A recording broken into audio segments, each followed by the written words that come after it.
के गौरी नारायणी नमोस्तुते।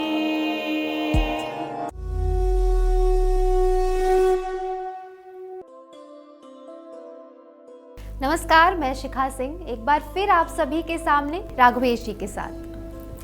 जय जगदम्बिके, जय भवानी। हम सभी पर माता का अनुग्रह सदैव बना रहे। जी, कल शारदीय नवरात्रि की पहली तिथि पर राघवेश जी ने हमें नवरात्रि के प्रकारों, 9 तिथियों की 9 देवियों और 7 चक्रों के बारे में बताया और साथ ही बताया माता शैलपुत्री की कथा के बारे में। आज हम राघवेश जी से जानेंगे माता के द्वितीय स्वरूप ब्रह्मचारिणी के बारे में। राघवेश जी, कृपया इस ज्ञान यात्रा को आगे ले चलें। ब्रह्मचार्युतं शीलं, ब्रह्मचार्युतं शीलं, यस्य सा ब्रह्मचारिणी, यस्य सा ब्रह्मचारिणी, सच्चिदानन्द सुशीला च, सच्चिदानंद सुशीला च, विश्वरूपा नमोस्तुते, विश्वरूपा नमोस्तुते।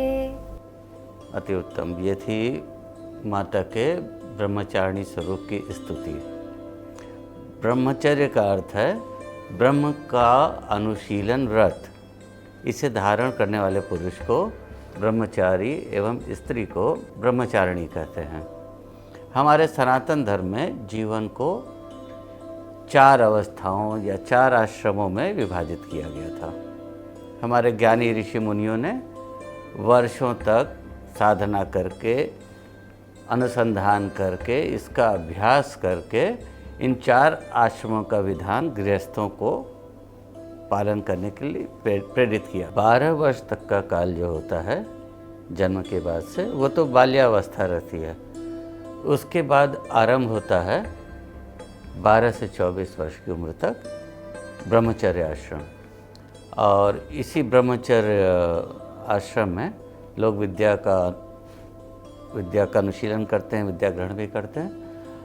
उसके बाद 25 से लेकर 50 तक होता है गृहस्थ आश्रम, जहाँ व्यक्ति जो है अपनी पारिवारिक जीवन जीता है और अपने समाज के लिए, व्यापार के लिए, अपनी जीविका के लिए, अपनी आने वाले संतति के लिए, सब चीज़ों के लिए काम करता है।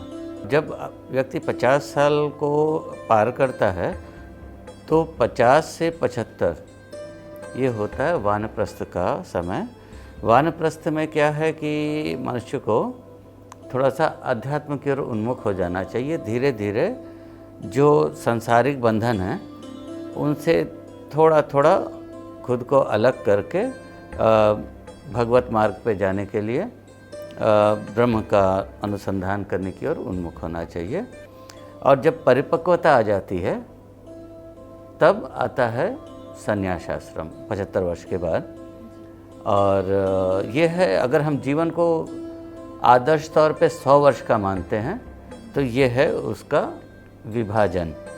और वैसे संन्यास आश्रम के लिए कोई बंधन नहीं है।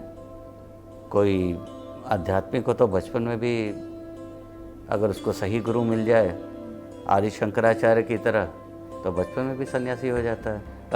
बाल्यावस्था तो खेलते कूदते गुजर जाती है, लेकिन उसके बाद जब मनुष्य प्रविष्ट होता है ब्रह्मचर्य आश्रम में, थोड़ा समझदार हो जाता है, तो अगले 12 वर्षों तक जो कुछ सीखता है, समझता है, अभ्यास करता है, उससे ही मनुष्य का संपूर्ण व्यक्तित्व जो होता है वो निर्मित होता है। इसी काल को ब्रह्मचर्य आश्रम कहा जाता है।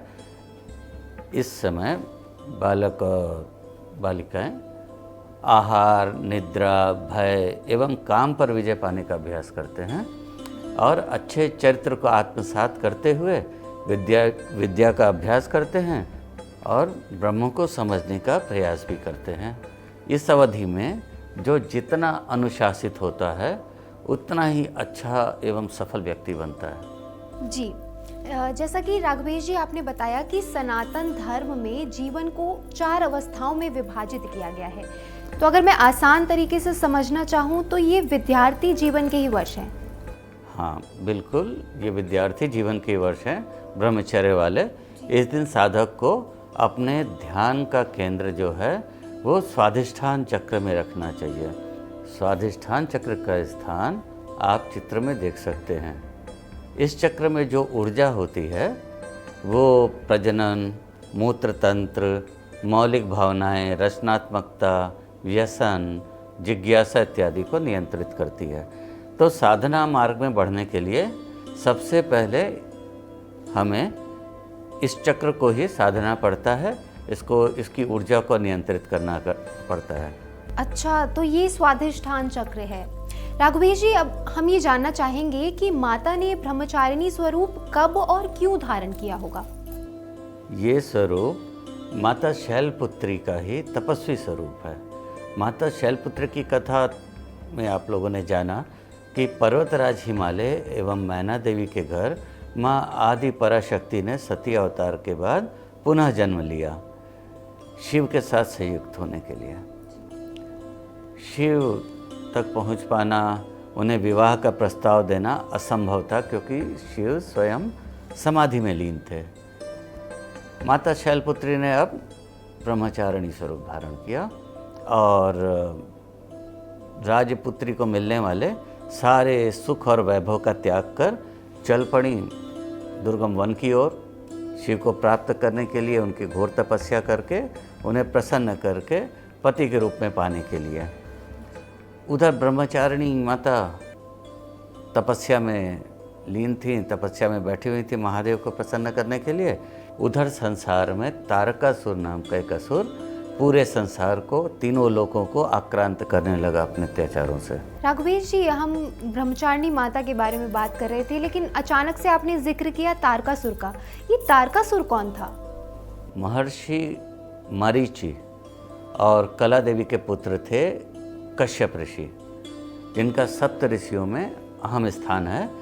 और कश्यप ने प्रजापति दक्ष की 17 पुत्रियों से विवाह किया था, जिनमें थी दिति और अदिति। दिति जो थी वो दैत्यों की माता बनी एवं अदिति जो थी वो देवों की माता बनी। दिति और अदिति के पुत्रों में आपस में कभी नहीं बनी, क्योंकि स्वभाव से ही दोनों एक दूसरे के बिल्कुल विपरीत थे। जहाँ देवता अच्छे कर्म करते थे, वहीं असुर जो थे उग्र क्रूर कर्मों में लिप्त रहते थे। इसी कारण वो हमेशा तिरस्कृत भी होते रहे, क्योंकि उनके आदर्श, उनकी सोच, हर चीज़ ही गलत थी, जो संसार के विपरीत होती थी।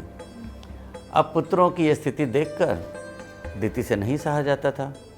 उन्हें अदिति के वैभवशाली पुत्रों एवं उनकी समृद्धि से बहुत ही ज़्यादा जलन थी।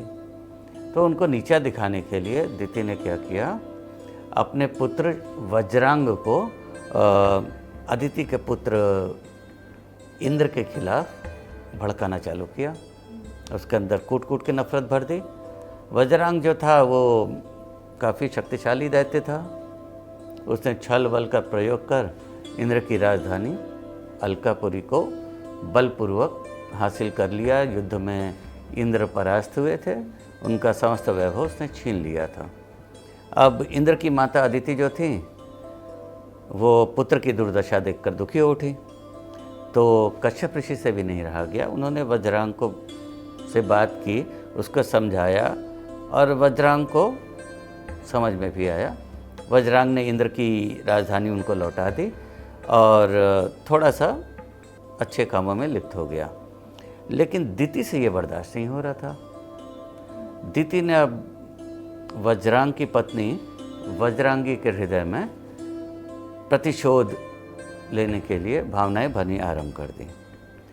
अब वज्रांगी ने क्या किया, उसका पुत्र था तारकासुर। बहुत ही छोटी अवस्था से ही बालक के मन में देवताओं के प्रति ईर्ष्या घृणा भरनी चालू कर दी। अब वो बच्चा बड़ा हुआ और विकट दैत्य के रूप में विकसित हुआ और उसने घोर तप करके ब्रह्मा जी को प्रसन्न किया अब ब्रह्मा जी को प्रसन्न करके जब वो प्रकट हुए तो तारकासुर ने उनसे वर मांगा।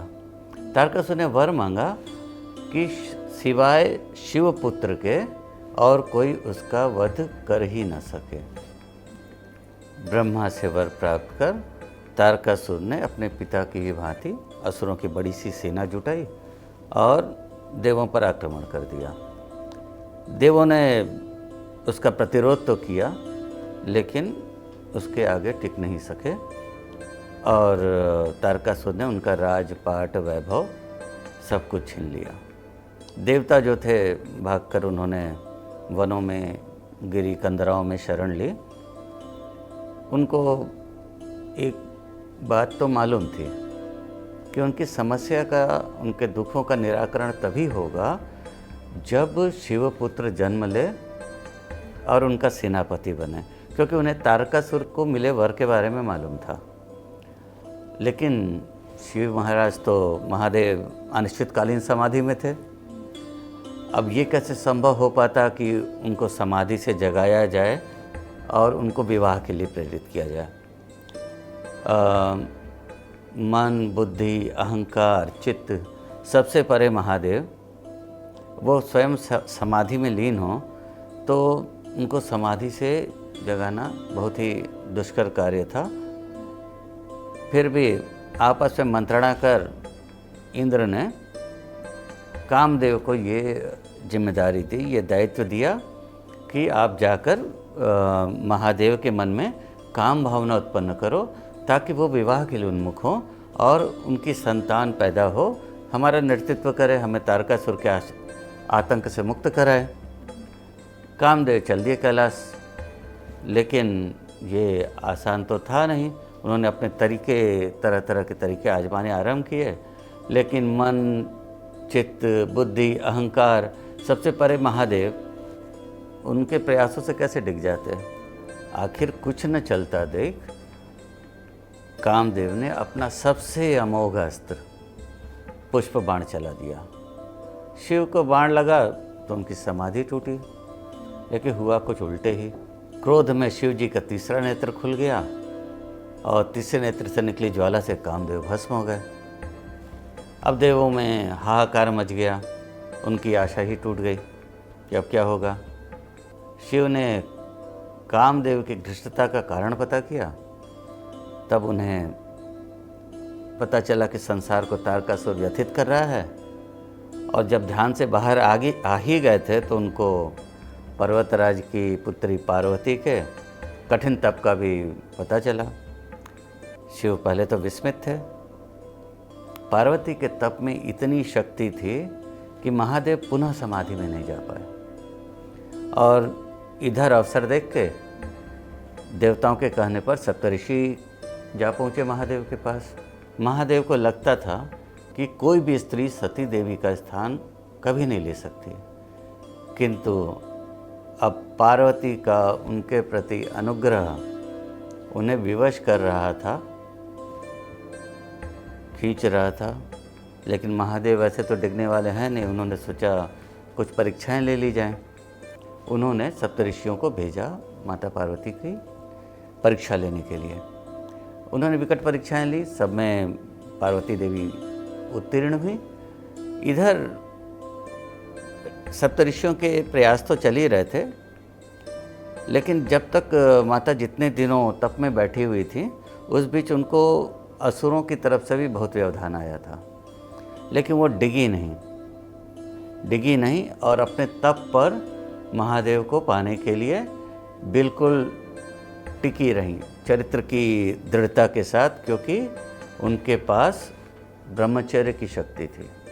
ब्रह्मचर्य का अभ्यास हमें संकल्प शक्ति देता है और संकल्प शक्ति धारण करने के बाद ही तप करना संभव हो पाता है। माता जगदम्बा का ब्रह्मचारिणी स्वरूप हमें इसी बात की शिक्षा देता है। अच्छा राघवेश जी, आपने ब्रह्मचारिणी माता की कथा के बारे में तो बता दिया, उनके स्वरूप के बारे में भी कुछ बता दीजिए। माता श्वेत वस्त्र धारण करती हैं, गले में रुद्राक्ष की माला, दाहिने हाथ में जप की माला एवं बाएं हाथ में कमंडल धारण करती हैं, क्योंकि ये माता का तपस्विनी स्वरूप है। ब्रह्मचारिणी स्वरूप की पूजा विद्यार्थियों एवं युवा वर्ग को अवश्य करनी चाहिए अपने लक्ष्य की प्राप्ति के लिए। मनवांछित वर अर्थात पति पाने के लिए कुंवारी कन्याएं भी माता की इस मंत्र से अगर स्तुति करें तो माता बहुत प्रसन्न होती हैं। हे गौरी शंकरार्धांगे, हे गौरी शंकरार्धांगे, यथा त्वं शंकर प्रिया, यथा त्वं शंकर प्रिया, तथा मां कुरु कल्याणी, तथा मां कुरु कल्याणी, कांत कांतं सुदुर्लभां, कांत कांतं सुदुर्लभां।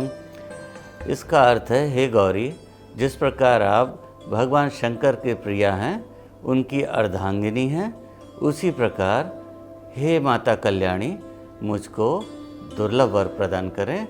शिव और पार्वती के विवाह के बाद कार्तिक का जन्म हुआ, जो महापराक्रमी निकले एवं बड़े होकर उन्होंने देवताओं की सेना का नेतृत्व किया और तारकासुर का वध करके संसार को भयमुक्त किया।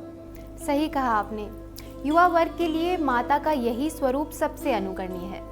बहुत बहुत धन्यवाद राघवेश जी, माता के ब्रह्मचारिणी स्वरूप की व्याख्या करने के लिए। जयति जय जगदम्ब भवानी। कल हम फिर मिलेंगे और माता चंद्रघंटा के बारे में जानेंगे राघवेश जी से। जय मां दुर्गे। नारायणी